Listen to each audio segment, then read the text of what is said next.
Hello, hello, hello. Welcome back to Tamara's Timeless Tarot Readings. Sorry, my phone went off, so I was slightly distracted. But hello.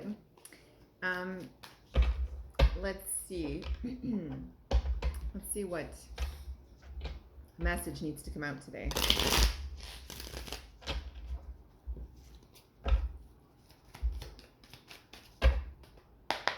Okay. Oh, whoa, that was fast. Oh, two cards here. Okay, the Knight of Cups. He's a creative, he's a romantic.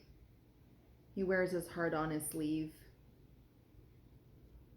He can be very passionate and intense, but his feelings, his emotions are prone to quick changes. So he feels what he feels in the moment that he feels it, and he's being honest in the moment and genuine. But as soon as those feelings change, so do his attentions may wander elsewhere. So this is the type of energy that makes a great friend, but it isn't the most stable romantic partner. This is someone who gets whisked away with romantic notions. This is like a Romeo or a Don Juan or a Casanova, right? The Knight of Cups. So he's very much in his feelings, feeling the feels, and professing his undying love. Like he's never loved like this before. He's never met anyone like this before. And it seems true to him. Like it feels true. It feels intense in the moment. But again, emotions, feelings are not the most reliable. So unless there's more than just physical attraction or new kind of novelty, that type of thing, then it's probably going to fizzle out quite quickly. And the Tower, it's pretty solemn scene.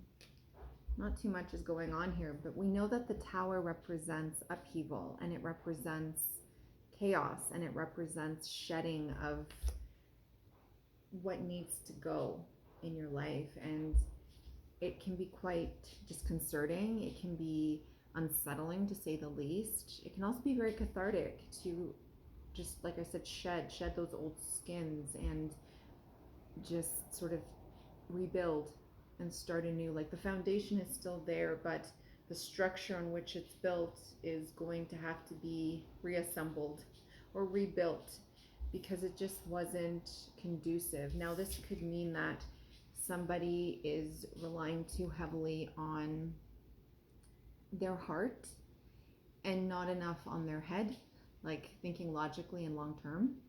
So we'll see. We'll get more information on that. The other card that came out is the Three of Cups. Okay. The Three of Cups is about connections.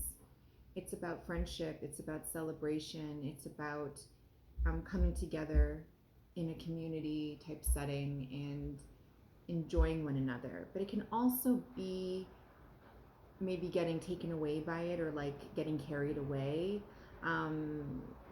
This card's been known to be like a third party influence or interference, right? There's three people in this card. It looks like possibly a more female figure and two male figures. So could there be choices here? With the Knight of Cups, that's quite possible. And with the Tower, maybe that is here to serve us as a reminder that it might seem fun in the moment, but then, repercussions after the fact, the consequences that come with your actions. So let's get some more information on these cards. So first of all, let's get some more clarity, please, on the Knight of Cups. Some more clarity on the Knight of Cups. More clarity, please. 4 cards? Holy moly. Okay. The Four of Cups. So the Four of Cups is often depicted as someone disinterested, detached, bored.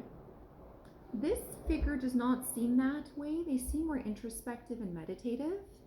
They seem also like their feelings, their emotions are quite stable with the Four Cups forming a square around them, and they're in like a praying kind of position where maybe they're knelt down on their knees. They're surrounded by these really pretty flowers, and they're in a very peaceful, tranquil environment. And maybe they're just looking for sort of the calm. Maybe there's a lot of upheaval and chaos, and maybe all they're in need for is just some emotional stability. We have the Eight of Pentacles, Roman numerals. Now this is interesting because the Eight of Pentacles is work related. It's about craftsmanship and fine-tuning details and focus, and maybe even being a bit of a workaholic. But in this particular depiction, the figure is sitting down. It almost looks like they have a headache, and they're basically, maybe they're tired, maybe they're overworked, maybe they've kind of taken it too far, and maybe they've sort of exhausted their resources, and they're sitting down, they're taking a break, because that's what we have to do as human beings. We have to refuel, recharge, re-energize, and maybe looking for some kind of stability and balance is what is definitely most needed right now and most necessary. This is the Eight of Cups, so now another eight. So we have the Cups and the Pentacles, both feminine suits, and we have of the earthly realm, right, our everyday, the mundane, and then we have like the heart and the emotions and spiritual kind of realm. And the Eight of Cups is sometimes about walking away and letting go, or at least putting it down, putting it to the side for now, and then maybe revisiting at a later time and coming back when you've kind of figured things out for yourself. I call this card like the spiritual journey, the spiritual quest. Here we have two figures, which is very different to the traditional representation of the Eight of Cups or Eight of Chalices. Usually you have like a cloaked figure, you see the back of them, and they're walking away with mountains, and they're kind of walking up this inclined path, and they're alone. And here we have two figures looking in opposite directions. One looks older than the other. So the one that's looking older is looking towards the past, whereas the younger figure is looking towards the future. So it's interesting because it could be the same person, but in time they grow older. And maybe when you get to a certain point in your life, you want to look back and reminisce, and you've already come so far, and you're now older and wiser, and you've lived life, and you have all these, life experiences, and looking towards the future might seem grim, or might seem like not as positive or hopeful. So you look back to the past to kind of regain the youth, regain the lost time, the passage of time. Whereas the younger figure, or the younger self, is looking towards the future because they're young, and maybe they're attractive, and they feel infallible, and like nothing can stop them, right? Which is obviously very, it's nice to feel that way, but it's a very false sense of security, because we're human, we all bleed, and we can all fall. And so it's this sort of bravado and this ego that gives this impression, and it may work for a while, but it becomes sort of tedious after a while. And I'm kind of getting this Knight of Cups with this bravado, right? Like it's this like professing of feelings, and it not really amounting to much. It's more like frivolous and fickle. With the three here, this is sort of an energy that wants to enjoy themselves, have fun, have their options open, or at least have some kind of sense of freedom. I think this is coming along to kind of dismantle all of that, like it's not working. So this could be you, another person. So if this resonates, this could be a reading. But deep down, you could, if this is in fact yourself, you could be, this is what you really want. You just want that kind of peace and quiet and harmony, right? Even though you may not be acting out in that way. Maybe you're overworked. Maybe you've been paying too much attention to your craft, your passion, your whatever it is. It's not that you don't love to work. It's not. It's just sort of, it's really bothering you, or maybe it could be your mind is sort of elsewhere. It's being distracted by, could it be a relationship? Could there be something that's taking your focus away from your work? That could be a different approach. Maybe you need to take time out, and maybe you need to take time for yourself, and maybe you need to find yourself again. That's what I'm getting with this Eight of Cups. Finding yourself again, rediscovering who you are, maybe not getting lost in love, rather being honest about your desires, and figuring yourself out before you promise anything to anyone else. The King of Wands, interesting. So this is somebody who is highly attractive, highly active, highly sexual, highly dominant, highly energetic, go-getter, ambitious. And it could be that this is sort of like the undercurrent, the force that's driving them along. It's very masculine, very kind of rugged persona, or like energy, but on top they're like the Knight of Cups. They come across a little bit more in their feminine energy, like a little bit more sensitive and a little bit more gentle compared to the King of Wands. Okay, let's find out more about the King of Wands. What does the King of Wands represent, please, in this reading? I love it when they do that. Oh, two. So many cards are coming out today. Okay, the King of Wands is signifying the Eight of Wands and the Lovers. Holy moly, I think this is a love reading. This is about relationships. This to me, what I'm seeing here is about the headache of a relationship, or the stress, or the kind of drama, or I say drama because of the Knight of Cups can be very dramatic, but I kind of see like a lot that's coming with this, and all you're hoping for, or someone else is hoping for, is just stability, emotional dependency, or like consistency. I'm getting consistency. Yeah, the Eight of Wands is about, there's a lot of like things happening behind the scenes, and it's synchronistic, and it's kind of chaotic, and it can be, and it's like, it could involve travel, it could involve communication, it could involve a lot of impulsiveness or impulsivity. The Lovers is about choices. I love this depiction of the Lovers. This is pen art. I think I say that every time I use this deck. I got another deck from this very same artist, who I can't think of offhand, but it's a Ukrainian artist, and I'm excited to receive it any day now. But I digress. The Lovers is about a choice. So, you know, you can be this powerful energy, hungry for conquering and attainment and all the rest, but you also need to, I keep coming back to the Four of, you need to find like a consistency and a stability, because everybody does. We're human. Some people will argue and say, well, human beings are not meant to be monogamous, or human beings are meant to spread their seed, you know, like, what is it, Darwin's theory or whatever, like, you know, it's animal instinct and it's whatever else, but like, essentially we all are born to mate, to connect, to develop relationships, and that's what keeps us alive longer.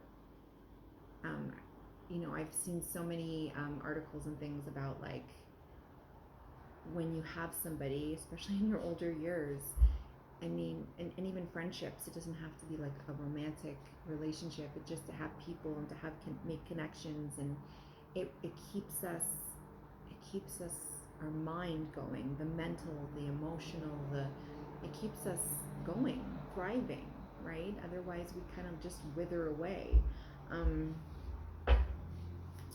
Let's see, the Lovers, what choice is this, please? What choice? Oh, I'm not gonna, let's do it again. Okay, Okay, these ones turned over.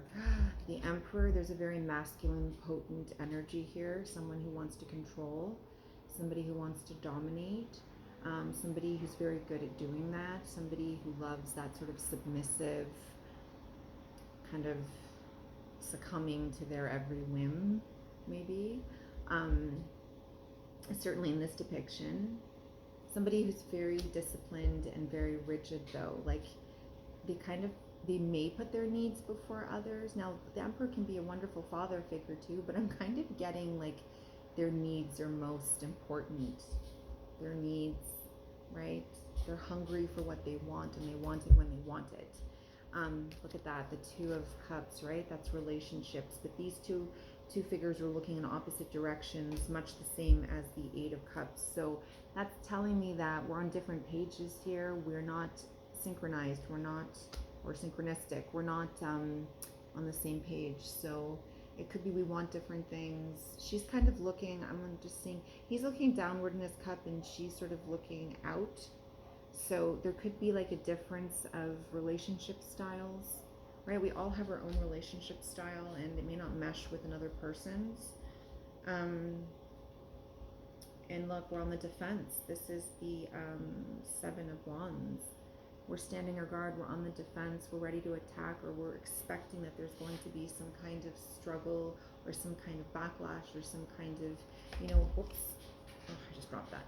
With the Tower, right? There's like, I think, I just have to, sorry, I have to pick up this card. Okay, so with these cards that I'm looking at here, there's definitely a relationship that's not balanced. Maybe that's what I'm getting here. Not balanced.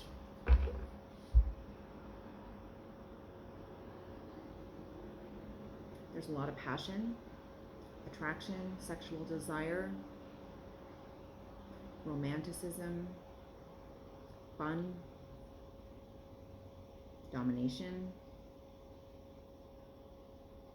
But there's also a need to release, to let go, to rebuild, to take time out, to take time away. There's also energy here to find balance and consistency, because in that we have security and stability. One more card, please. I want to finish this reading because it's, wow, it's over 17 minutes. Okay.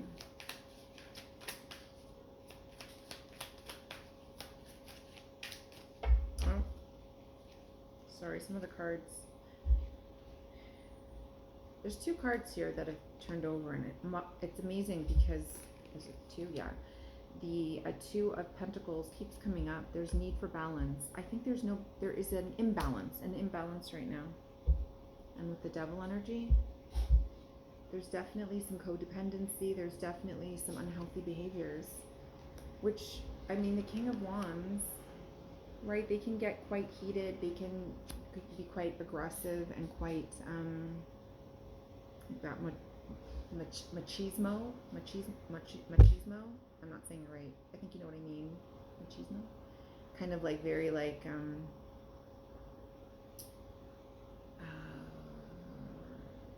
just very masculine, very oh my gosh, why are the words escaping me? Chauvinistic, something like that. There could be that kind of quality coming out.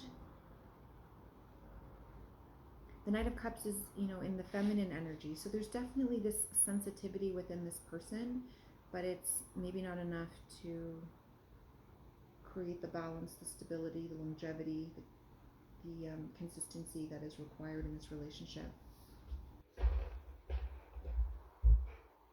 Page of Swords, communication.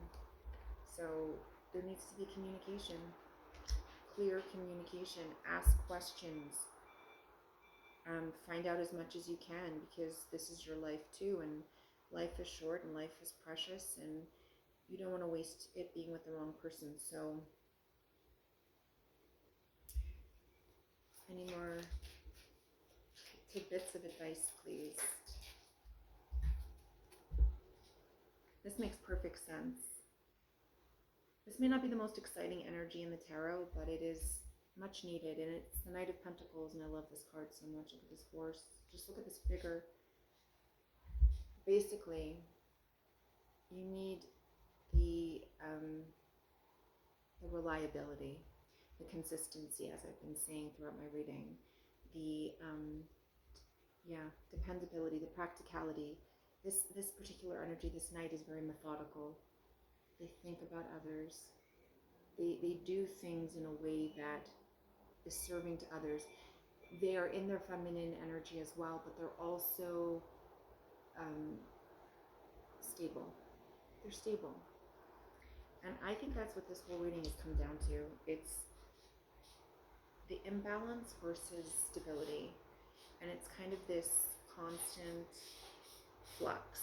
And it needs to be addressed, and it needs to be somehow met if it's going to continue and be healthier and happier. And that's your message. So it was a long reading. Yeah, I hope that resonates. And I don't know, it's not like the happiest reading, but it's not. It's good to be. It's good to know. It's good to be in the know. Does that make sense? Thanks, guys.